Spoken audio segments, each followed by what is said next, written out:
está olhando para o templo estava queimado, saindo fumaça, os sacerdotes estavam mortos, as crianças estavam andando entre os corpos em Jerusalém, sem a presença do pai, da mãe, estavam órfãos, o exército tinha sido levado cativo junto com o povo e a monarquia. Então a gente viu um cenário de destruição. Jeremias olha aquele cenário e ele pega, como todo pregador e pastor que tem já o hábito de registrar tudo aquilo que vê, ele vai pegar um pergaminho e vai começar a escrever aquilo que ele está vendo. E ele começa a escrever o livro de Lamentações.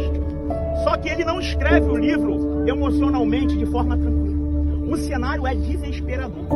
A vida dele estava de uma maneira que ele não via solução para o que estava acontecendo à sua volta. Então ele começa a escrever e ele vai escrever um poema fúnebre. E esse poema, ele vai colocar o nome de Lamentações. E por que Lamentações? Porque Lamentações era o momento que ele estava vivendo. O nome Lamentações significa choro em voz alta. Então ele chorando em voz alta, ele começa a escrever esse livro. E no primeiro capítulo e no segundo capítulo, ele vai começar a escrever esse poema com 22 versículos, que é o número de letras que tem o alfabeto da sua época, o hebraico. No capítulo 4 e 5, ele dá continuidade a escrever com 22 versículos. São estrofes, são poemas que ele está escrevendo. Só que no capítulo de número 3, ele escreve uma só palavra que resume tudo aquilo que foi falado. Ele vai dizer assim: no meio à dor, que é uma escola, porque não há escola mais profunda do que a dor. Eu lembro aqui, no período que eu estava nos últimos momentos de vida lá no Hospital Ronaldo Gazola, na Covid, a única coisa que passava pela minha cabeça é a preocupação com os meus, e saber que a minha família ainda não caminhava todos na presença de Deus. E a minha preocupação era: Senhor, se o Senhor me levar daqui em diante, o que vai ser dos meus? Porque daqui eu sei para onde eu vou. Por mais que a gente tenha medo da morte, isso é fato, porque querendo ou não, a morte é algo desconhecido, mas nós temos a consciência aonde estaremos quando chegar para a nossa vida. Só que a nossa preocupação não é diretamente com nós que estamos vivendo, mas são com Cristo. Então, Jeremias tinha a mesma visão, e agora esse povo que vai ficar. E ele começa a escrever, irmão, e ele vai dizer assim: vamos trazer a memória. Estamos chorando, estamos na luta, estamos na guerra, tem gente doente, tem gente ferida, não tem templo para adorar porque está queimado, não tem sacerdote para sacrificar porque foram mortos, não tem proteção na cidade porque não tem muro. E quantas das vezes nossa vida está da mesma maneira? Não tem muro, aparentemente não tem proteção nenhuma. Você olha para a tua vida e diz assim: Jesus, o que vai ser da minha vida agora? E se eu perder meu ente querido? Senhor, o que vai ser de mim? Não tem muro. Você olha para a tua vida, olha para dentro da tua alma e você entra em um nível de depressão profunda, porque muitas das vezes nós não falamos, mas é o que entramos.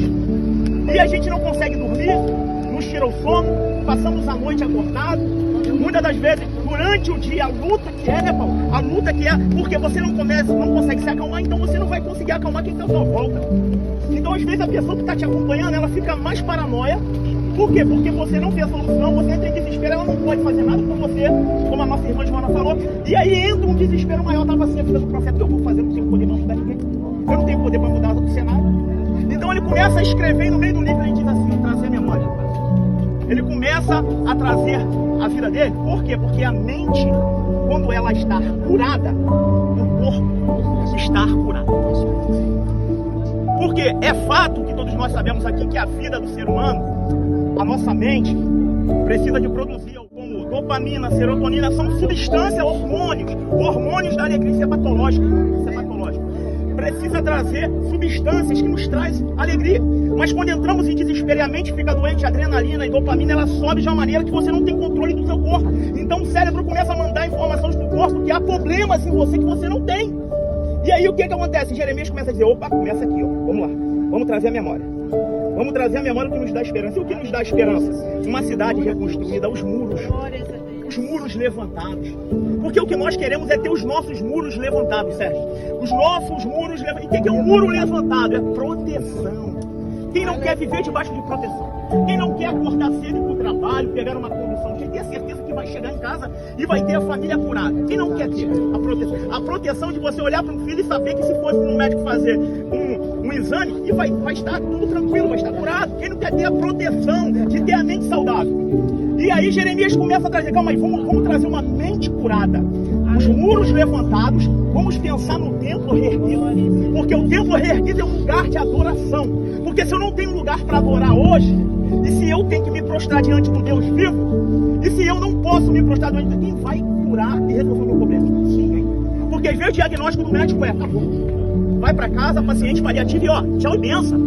Porque a grande realidade é assim que funciona, irmãos.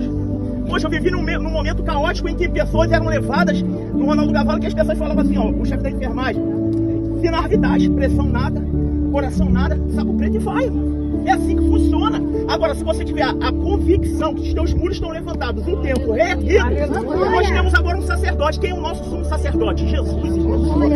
Jesus é o nosso sumo sacerdote. Em momentos de dificuldade, Jeremias viu Jesus numa época futura dentro de Jerusalém. Em um período de dificuldade e tristeza de morte, ele conseguiu ver Jesus dentro do templo. Milhares de anos, Jesus vai vir. Mas ele conseguiu ver Jesus com a mente curada dentro do templo, como sumo sacerdote. E agora ele começa a trazer muros levantados, templos reerguidos, sacerdotes levantados novamente, só que faltava uma coisa: o coração. Porque a escola da dor é assim. Muitas das vezes Deus nos leva a rodear o deserto para ver o que tem no nosso coração. E muitas das vezes Deus permite algumas coisas acontecerem, não porque ele é mau, é porque ele está preparando o povo para uma época. Ou seja, quando ele tira Israel de dentro do deserto, ele tira Israel e doutrina Israel, que Israel comia, que Israel vestia, só que faltava uma coisa: faltava disciplina para o povo. Então ele manda Moisés buscar os 10 mandamentos e trazer a disciplina para o povo. Só que o mesmo povo que recebe comida, bebida, que é vestido, o coração estava longe de Deus, porque a Bíblia diz que os lábios confessavam, mas o coração estava distante. Então o Senhor disse assim: poxa, infelizmente, meu filho, nem você vai entrar, Moisés, mas eu tenho Josué e Caleb aqui, uma nova geração que vai entrar. Me perdoe, eu trago a revelação e fecho aqui para os adorados. Se o teu pai, tua mãe ficou no meio daquela geração corrompida, infelizmente a gente não pode fazer nada. O que vale agora é de você e de gente. Melhor do que deixar herança é deixar um legado. Herança a gente deixa, né? Vai deixar uma casa, vai deixar um carro, vai deixar ali uma conta bancária gorda. Se você não administrar, tá, mano. Agora legado. Legado vai pegar do pai, do filho, dos netos, dos bisnetos e vai percorrer toda a geração. Sabe por quê? Porque o profeta disse somente essa palavra no meio da dor: trazei a memória. Tem que dar a esperança. Eu fecho aqui só para dizer para cada um de vocês aqui: cada um tem uma dor. Essa é a verdade. Tem gente aqui que nem falou do seu testemunho e tem certeza que se falasse também a gente ia entender a dor do nosso irmão. Mas eu quero falar uma coisa para vocês: essa palavra esperança, ela não pode sair da tua vida. É verdade. Esperança do que as coisas vão mudar. A nossa esperança é que Jesus volte, arrebate a igreja, mas nós vivemos em uma terra em que verdadeiramente nós dependemos de Deus para tudo. Para comer, para beber, para vestir, para andar e para respirar. Como já foi falado aqui em uma oração, quantos de nós aqui hoje respiramos e tem alguém nos tubos que gostaria de ter o ar que você tem? Eu aprendi a valorizar isso na minha vida e a cada detalhe.